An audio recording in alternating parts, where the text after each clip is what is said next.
రోజుకు 10 సార్లు I love యూలు చెప్పడం చెప్పించుకోవడం కాదు ప్రేమంటే. కన్నా బుజ్జి బంగారం అని పిలవడం పిలిపించుకోవడం కాదు ప్రేమంటే. అమ్మ చేసిన పప్పులో ఉప్పు ఎక్కువైనా తక్కువైనా సరిపోయిందమ్మా అని మనం ఆడే అబద్ధం ప్రేమ. ప్రేమ చెప్తే అర్థం కాదు, అర్థమైతే చెప్పాల్సిన అవసరం రాదు. ఒక సూపర్ కథ చెప్తా. ఒకడు ఉంటాడు, వాడు 15 ఇయర్స్ ఉంటాడు, 10th క్లాస్ చదువుతుంటాడు, ఫుల్ మార్క్స్ తెచ్చుకుంటాడు, ఇంటెలిజెంట్ ఉంటాడు, అంతా హైలైట్ ఉంటాడు. వానికి 10th అయిపోతుంది, ఇంటర్మీడియట్కి వస్తాడు. ఇంటర్మీడియట్కి వచ్చినాక కొంచెం లైఫ్ ఎంజాయ్ చేయాలనుకుంటాడు, ఫ్రెండ్స్తోని వాళ్ళతోని మస్తు ఎంజాయ్ చేస్తుంటాడు. మనకి ఆడపిల్లలు అంటే ఇష్టమే, మాట్లాడబుద్ధి అవుతుంటుంది, ఇంప్రెస్ చేయబుద్ధి అవుతుంటుంది, కానీ మస్తు సిగ్గుపడుతుంటాడు. అరే ఎట్లా మాట్లాడాలి వాళ్ళతోని, ఏం చేయాలి, ఏం తెలియదు దానికి. ఎప్పుడు అనుకుంటాడు మాట్లాడదాం అనుకుంటాడు, అంతని కాదు. ఎంసెట్లో మంచి ర్యాంక్ వస్తుంది, మంచి కాలేజీలో సీట్ వస్తుంది, మంచి జాబ్ వస్తుంది, అట్లనే రోజులు గడిచిపోతే అన్ని ఎంజాయ్ చేస్తుంటాడు. అట్లనే జాబ్లో జాయిన్ అయినాక ఒక రోజు ఆఫీస్లో ఒక హైలైట్ ఒక పిల్ల కనిపిస్తుంది. ఇక పోయి మాట్లాడదాం అనుకుంటాడు, కానీ తెలుసు కదా చిన్నప్పటి నుంచి రాదు, ఇప్పుడు కూడా రాదు అని డిసైడ్ అవుతాడు. క్యాంటీన్లో ఆమె కనిపిస్తానే పోయి మాట్లాడదామని పోతాడు, కొంచెం దూరం పోతాడు, వెనకాకి వచ్చేస్తాడు అని ధైర్యం కాదు. అట్లే 5-6 రోజులు అవుతుంది.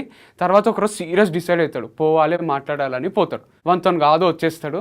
ఇక నెక్స్ట్ డే మాట్లాడదాంలే అనుకుంటాడు. నెక్స్ట్ డే నుంచి ఆమె ఆఫీస్కి రాదు. అసలు ఏమైంది, మానేసిందా, ఏమైంది అని మస్తు టెన్షన్ పడతాడు. వారం రోజులు ఆఫీస్కి రాదు. 8th డే మళ్ళీ వస్తా అని ఇక డిసైడ్ అవుతాడు, ఇట్లా అయితే కాదు అని ధైర్యంగా పోతాడు. ఆమె ఒక టేబుల్ దగ్గర క్యాంటీన్లో కూర్చుని ఉంటుంది. చైర్ గుంజుకుంటాడు, కూర్చొని ఇట్లా చూస్తాడు. ఆమె సర్ప్రైజ్ అవుతుంది, ఎవడీడు నా టేబుల్ ముందు వచ్చి కూర్చున్నాడు అని ఒక చీప్ లుక్ ఇస్తుంది. ఎవడరా నువ్వు బిచ్చపోను అన్నట్టు చూస్తానే వాడు మేడం నేను మీతో అని మేమో తడబడుతుంటాడు. ఏంది చెప్పు, విషయం చెప్పండి. ఒక్క కాఫీ మేడం, మీతో ఒక్క కాఫీ తాగాలని ఉంది అంటే వాడు కొంచెం జెన్యూన్ అనిపిస్తాడు.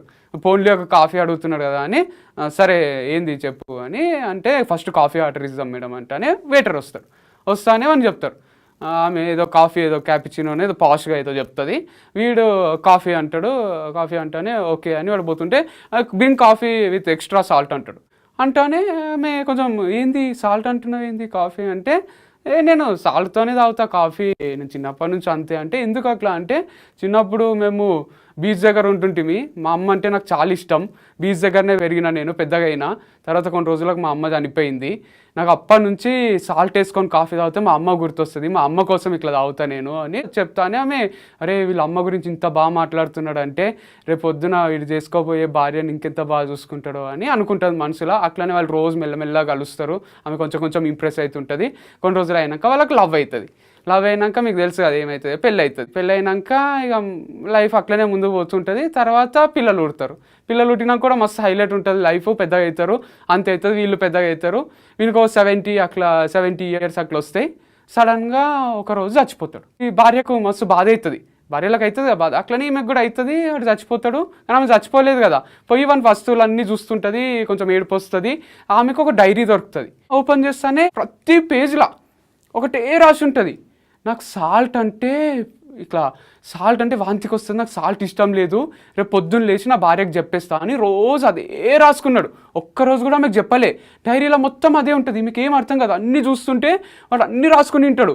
నాకు రోజు నా భార్య సాల్ట్తోని డబల్ సాల్ట్ వేసి ఉప్మా ఇస్తుంది, డబల్ సాల్ట్ వేసి లడ్డూలు చేసి ఇస్తుంది, డబల్ సాల్ట్ వేసి నాకు టీ ఇస్తుంది, నేను రేపు పొద్దున్న లేచి చెప్పేస్తా అని రాసుకుని ఉంటాడు. లాస్ట్ పేజ్లో ఒక్కటి రాసుకుంటాడు, ఎందుకో కానీ చెప్పలేకపోతున్నా, నేను కోల్పోతా అనే భయం ఉంది నాకు, అందుకే నేను చెప్పలేకపోతున్నా అని రాసుకొని లాస్ట్ పేజ్లో ఎండ్ చేస్తాడు. వాళ్ళ లైఫ్ కూడా ఎండ్ అయిపోయింది.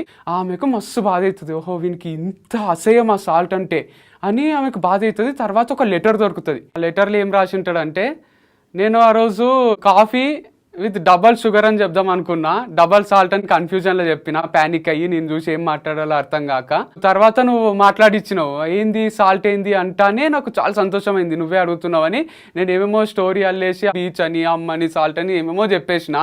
నాకు రోజు చెప్పబుద్ధి అవుతుండే నాకు సాల్ట్ ఇష్టంలే అని, కానీ ఎక్కడ నువ్వు మిస్ అయిపోతావో, ఎక్కడ నీకు కోపం వస్తుందో, ఎక్కడ నువ్వు నన్ను వదిలేస్తావో అని చెప్పలేకపోయినా. నువ్వంటే నాకు చాలా ఇష్టం, ఐ లవ్ యూ అని రాసి ఉంటుంది. కళ్ళల్లో నీళ్ళు వస్తాయి.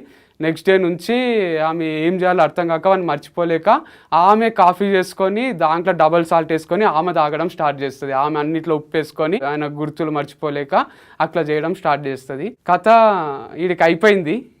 నీతి ఏంటంటే అన్కండిషనల్ లవ్ అని ఒకటి ఉంటుంది. అంటే నువ్వు ప్రతిసారి వాళ్ళకి గుర్తు చేయాల్సిన అవసరం లేదు. వాళ్ళకి బాధ పెట్టే విషయాలు నువ్వు చెప్పకున్నా అది ప్రేమించినట్టే.